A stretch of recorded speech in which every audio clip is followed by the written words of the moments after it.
What's up guys, welcome back to my YouTube channel. It's Alex here. Welcome back to another video, and in this video I'm going to be talking about the 5 very important things that you should know before moving to Malta.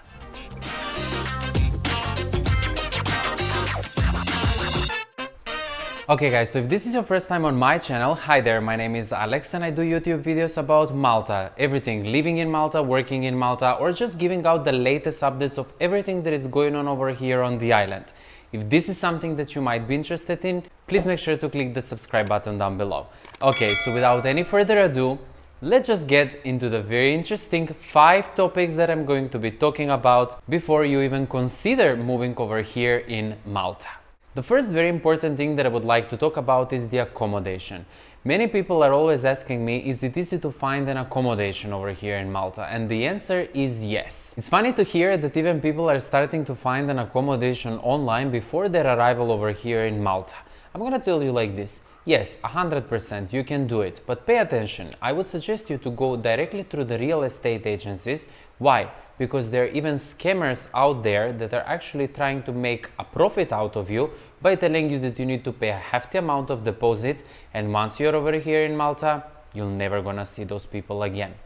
Please be careful. Over here on the island, we have daily over 100 new apartments listed on the market for both rent and sale as well.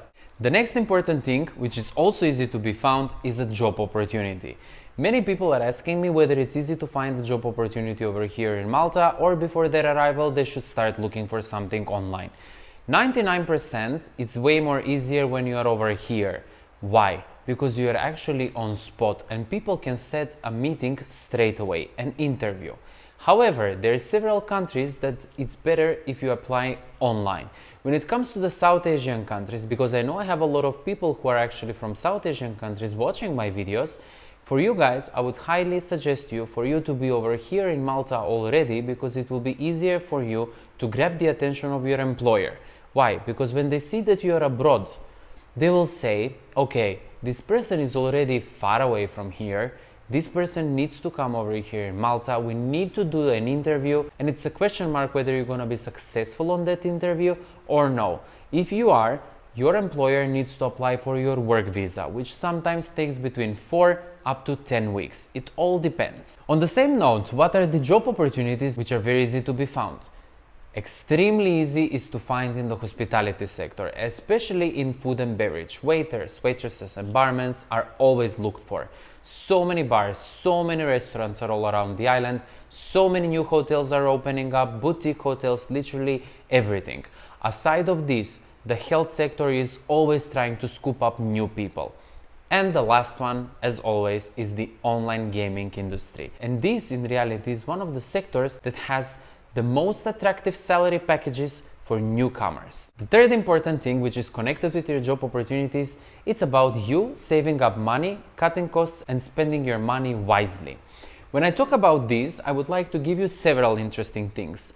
First important thing is that around 40% of your income would definitely go into your accommodation. Rents are quite expensive over here. I already did a video dedicated to the accommodation in Malta, everything when it comes to the cities where you should be living, all the areas, and how much you would be spending if you are living in these areas. However, there is another very interesting thing that you should know, and this is that over here in Malta we have Lidl, which is an affordable chain of supermarkets that you will find it literally everything. I think that I did a whole sentence of a minute without even taking breath. Anyway, the next important thing that I would like to talk about, aside of you spending money into affordable supermarkets, is for you, aside of your full-time, to get yourself a part-time work as well. Full-time, it's always 40 hours a week, and part-time, it's always 20 hours a week. 60 hours a week, whoever would like to make a good amount of money, spend money wisely, put money aside, Malta would be ideal for you. However, you're gonna miss out quite a lot on your social life, which is the fourth important thing that I would like to talk about.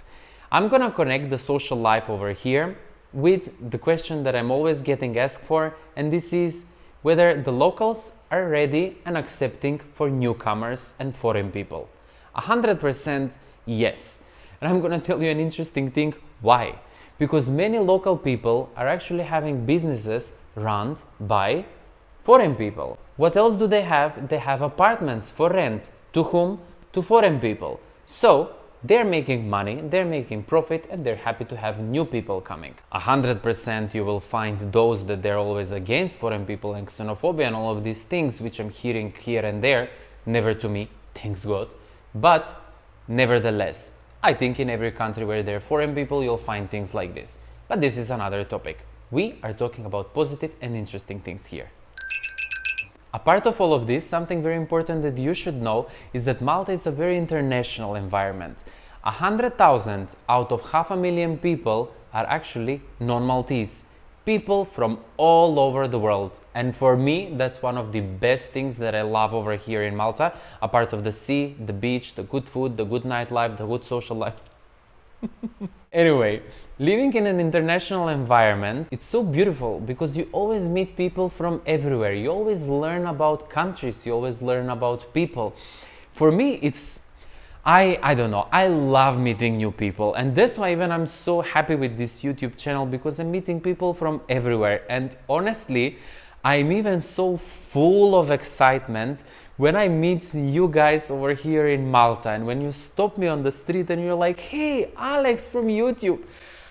I love it. I honestly love it. And everyone who is moving over here in Malta, or anyone who is an expat living here, over here in Malta, would confirm that we are so friendly over here. People from everywhere, from all over the world, in the same small little rock over here, gathering, having fun. It's really, really, really nice. Anyway, the last thing that I would like to talk about, and I left it on the side, it's about the transportation. My voice. It's about the transportation. Transportation, guys, it's a very interesting topic, and I'm gonna try to say it shortly. The first important thing that you should know is that the buses between April and October are horrible. Why? Because there are so many tourists and business people that are using them, and especially now with this bloody pandemic, we have limited spaces. And if you are waiting for your bus, the bus will eventually come full and it will pass through you. Then you have the second bus that will come full and it will pass through you, and you're gonna end up 45 minutes to wait for your next bus. I don't use buses, I use my car. But here it comes of how it is when you are actually a driver in Malta. Many people are saying that the traffic is horrendous. In reality, no, at least not for me. But I know that there are people who are going to disagree on this topic. We can agree to disagree. Nevertheless, important thing to know is that the only thing horrendous connected to the traffic, it's actually the parking spots. There are so many limited parking spots over here in Malta.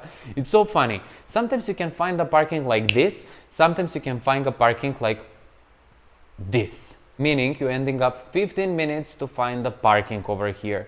And sometimes it can result of you finding a parking spot like 10 minutes walk away from the destination where you're actually heading to. And the last thing that I'm gonna mention about the transport is the taxis. Comparing how much you could spend on petrol and on taxis are expensive, but if you are sharing, you're more than welcome to use them. With this, we are concluding the video over here. This is part 1 of the 5 important things that you should know before moving to Malta. Part 2 will be coming out very soon. If you enjoyed part 1, please make sure to like the video down below and click the subscribe button as well. Let me know in the comment section down below what is the next 5 important things that you would like to hear me out of what's going on over here in Malta. And until I see my next one. Bye. Oh yeah, my social media is down there. Bye-bye.